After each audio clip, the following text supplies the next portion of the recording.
బాబు meeting ను పోలీసులు చుట్టుముట్ట వెనుక అసలు కారణం ఏంటి? అమెరికాలో ఏపీ సీఎం టీడీపీ అధినేత నారా చంద్రబాబు నాయుడు పర్యటన అశాంతం ఇప్పటివరకు పలు అవాంఛనీయ సంఘటనల మధ్య కొనసాగుతుంది. రాష్ట్రంలో పెట్టుబడుల సంగతి ఏమిటో కానీ ఆయన పర్యటన అశాంతం అంతా వివాదాలు మాయమవుతుంది. నిన్న డల్లాస్ లో జరిగిన బాబు మీటింగ్ అమెరికా పోలీసులు భారీగా రావడం, తనిఖీలు చేయడం, చివరికి భద్రతను మొత్తం టేక్ ఓవర్ చేసుకోవడం జరిగిపోయింది. అయితే అక్కడ శాంతి భద్రత గురించి పోలీసులు వస్తే ఏపీలో మాత్రం దీనిపై బాబు అనుకూల పత్రిక ఒక కథనాన్ని వండి ప్రసారం చేస్తుంది. ఈ వార్తల ప్రకారం ఏపీ సీఎం చంద్రబాబు మీటింగ్ వ్యతిరేకంగా వైసీపీ మద్దతుదారులు అక్కడ అధికారులకు మెయిల్స్ పంపారని, అందుకే పోలీసులు భారీగా చేరుకున్నారని, ఆ తర్వాత ఫిర్యాదుల్లో పసలు లేదని గ్రహించి చంద్రబాబుకే భద్రత కల్పించారని దాని అర్థం. అయితే అసలు బాబు మీటింగ్ లో ఏం జరిగింది? సదరు బాబు అనుకూల పత్రిక అచ్చేసిన కథనం వెనుక ఉద్దేశం ఏమిటన్న నిజం వెంటనే బయటకు వచ్చేసింది. చంద్రబాబు మీటింగ్ లో రచ్చరంబోలా అయిపోవడం వెనుక కారణం టీడీపీ ఎన్ఆర్ఐల పరస్పర కుట్రలేనని సమాచారం. అమెరికాలోనే టీడీపీ ఎన్ఆర్ఐల నెట్ట నిలువుగా రెండు వర్గాలుగా చీలిపోయాయి. ఒకటి విరాళాలు సేకరిస్తున్న కమిటీ కాగా మరొకటి పెట్టుబడుల కార్యక్రమాన్ని పర్యవేక్షిస్తున్న కమిటీ. దీనిలో పెట్టుబడుల వ్యవహారాలను పర్యవేక్షిస్తున్న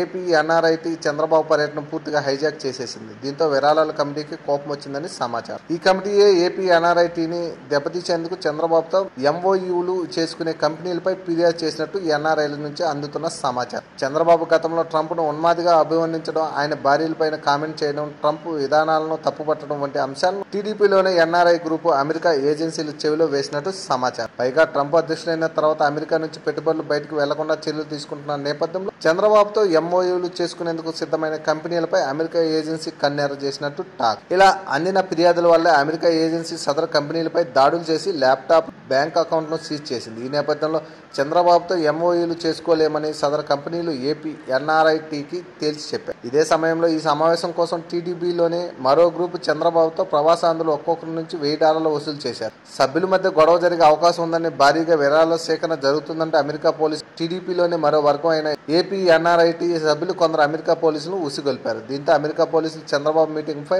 రైడ్ చేశారని చెబుతున్నారు. ఇలా టీడీపీ ఎన్ఆర్ఐలో నెట్టనీళ్లుగా చీలిపోయిన విషయం అమెరికాలోని ఎన్ఆర్ఐలందరికీ తెలిసిపోయింది. ఈ విషయం బయటకు తెలిస్తే టీడీపీ పొరుగుపోవడమే కాకుండా పెట్టుబడులు ఎందుకు రాలేదన్న ప్రశ్నకు సమాధానం ఉండదు. కాబట్టి టీడీపీ తన అనుకూల మీడియాను రంగంలోకి దింపిందని చెబుతున్నారు. పెట్టుబడులు రాకపోవడానికి చంద్రబాబు మీటింగ్ పై అమెరికా పోలీసులు రైడ్ చేయడానికి మొత్తం కారణం వైసీపీ అంటూ ప్రచారం చేశారు. అయితే అసలు విషయం బయటకు రాకుండా టీడీపీ గానీ దాని అనుకూల మీడియా గానీ నిరోధించలేకపోవడం గమనార్హం. For more videos, please subscribe our channel.